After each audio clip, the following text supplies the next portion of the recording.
What's up YouTube, my name is Guiche, and today I have a little bit of something special. So last year I picked up a big collection of old computer stuff as well as old PC games and whatnot, and processed it, kind of forgot all about it, added some things to my collection and some things I sold. But this weekend I was actually cleaning my garage because the weather's actually getting a little nicer, and I found I had an extra box that I forgot to take a look at and go through it. And it has a few surprises, so I just wanted to walk you guys through what is in this box. This was purchased from a software engineer from back in the 80s, maybe 70s even. Really nice guy that just was moving and wanted to get rid of everything. So he gave me a bunch of stuff, and you'll see here there's some books about programming, there's some things about Atari, about Amiga, a lot of floppy disks which have things saved on them that probably are not worth anything, but the reason I want to show you is because I find this pretty cool, pretty interesting, not something you see every day. Really a almost 50-year time vault in here, if not more. And I think that maybe you guys can help me find if there's anything really worthwhile here, or anything that's just cool to see and cool to add to my collection, or maybe somebody else is interested in. So yeah, a lot of, like I said, a lot of floppy disk, a lot of OS type of stuff. So a lot of like operating systems, if you're not aware with that abbreviation, or operating software. Some of these really cool, like old school cases I haven't seen before. Now, one thing to note here is that I am old. I remember some of these old floppy disks. I'm not a young guy, but some of this is even older than me. And while I am always happy to dig through somebody's basement and garage for these things, he was just handing these over, like trying to get rid of things. So I just took it. If this is not something that is worth anybody's time, I apologize, but at least we went through this together. But yeah, there were a lot of books, a lot of like programming and old assemble programming, Atari programming. I'm not super familiar with the coding aspect of things, but I thought it was pretty cool. So these are just some of the cases with some floppy disks. There were some copies of games actually. You'll see here soon there was copies of text-based games like Zork, and some others that we'll show you here shortly. But these little binders were really interesting. There's a lot of like basic Excel, for example, right? This is a programming language. Probably not super relevant nowadays, but really neatly stored and really neatly saved. And there's Mac as well. Just interesting stuff. He was an engineer for a big firm and just cleaning his basement. Here's the first game that I saw. This is Mule. Really interesting to see. If you've never seen an old PC game like this, they came kind of like if they were vinyls. They came in these big folders with their manuals and their disc. And check this out. He even had some of the receipts for this stuff. Really interesting, paying $70-80 for a game back in the 80s, which is probably a lot of money today. But this game was complete. It had the floppy disk, it had the manual, and it also had a bonus floppy disk there. If you see, it's an SSI game. Let me take a closer look here. It's a Combat Leader. So there were a few SSI games that he sold me, and yeah, once in a while I'll find just random stuff around. And here's another box of floppy disks. These are just blank without having any stickers or anything, so I'm gonna skip these. But yeah, some really interesting stuff. If I mislabel any of this stuff, please correct me, because again, this is a little bit older than me, not by much, but a little bit. And yeah, just a lot of things I don't know, just because I didn't grow up around here. Now this was an interesting, so this is Sam, believe it or not, which is a sound box machine, if you will. and it has the original floppy disk as well as the original attachment.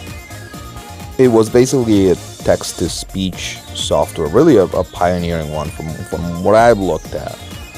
There's a lot of papers in this, and a lot of just straight up notes about programs and engineering lingo that it's probably flying way over my head. But I don't know, I still wanted to show you guys just to see, you know, if you catch anything. A lot of this is printed in those old papers that have the holes on the sides. Not sure of the word in English for that, but just still cool to see, and more and more floppy disks. But here we got something interesting. So this is an Amiga 6800 manual, looks like.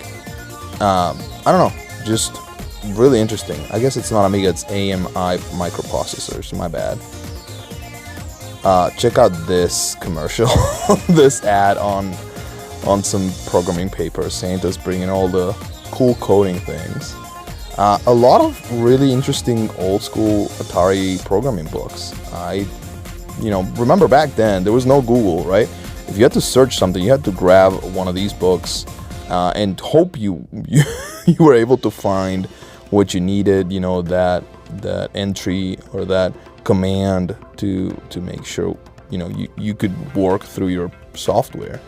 And there's a lot of cheat sheets here that just have a bunch of commands and whatnot and inputs. Here's an Atari 400, 800 Assembler Edition. Again, more coding, more programming things. A bunch of notes, as you can see. There's that paper I was talking about. Just really interesting things that bring me back quite a lot. You probably can't tell from this video, but there was a decent layer of dust in here. The box that you see it in, it's actually a box that I had. The original box was just too much. I didn't even want to bring it into my basement. Here's a cool manual with a game for the Eidolon. This is interesting. I will have to do a little more research about that, but a nice little find there in between all these papers. Like I said, it's all mixed in, so I'm trying to go through it and trying to find anything worthwhile. There's more receipts from back in the 80s and 90s. It's just really interesting stuff. I really enjoyed going through these just because of they're pretty much a time capsule, right? And it takes me back to my younger years. The interesting part about these last few papers here is that they were basically newsletters. And you can see like, oh, what's new with this programming language, you know, in 83 or 84. And I don't know, I think he was receiving these via mail, or maybe just printing them. I'm not sure how they came, but I thought that was very, very interesting. OSS newsletters. OS, of course, stands for operating system. So just very, very cool. Getting closer to the end here, we see Blue Max little manual. Not sure what that's for. I mentioned SSI. There were a lot of these sort of flyers with really cool ads for the old games. As you can see here, a few of them. Just really, really nice to see. And yeah, more books. A lot of Atari programming books. I think there were like 3 or 4. And I'm probably gonna try to bundle those and then try to sell them. There's the second one, I guess. Really, really cool. There was a nice little surprise at the very bottom of the box. There's Atari graphics. Man, it would be awesome to utilize this nowadays, but it's just so much easier with Google and a few keystrokes away that it's just too much. Now it's just the novelty. And here's another guide for Atari programming. This looks like a binder from his job that he just had, and there's a flashcard or what I call the cheat sheet with a bunch of programmers inputs and whatnot.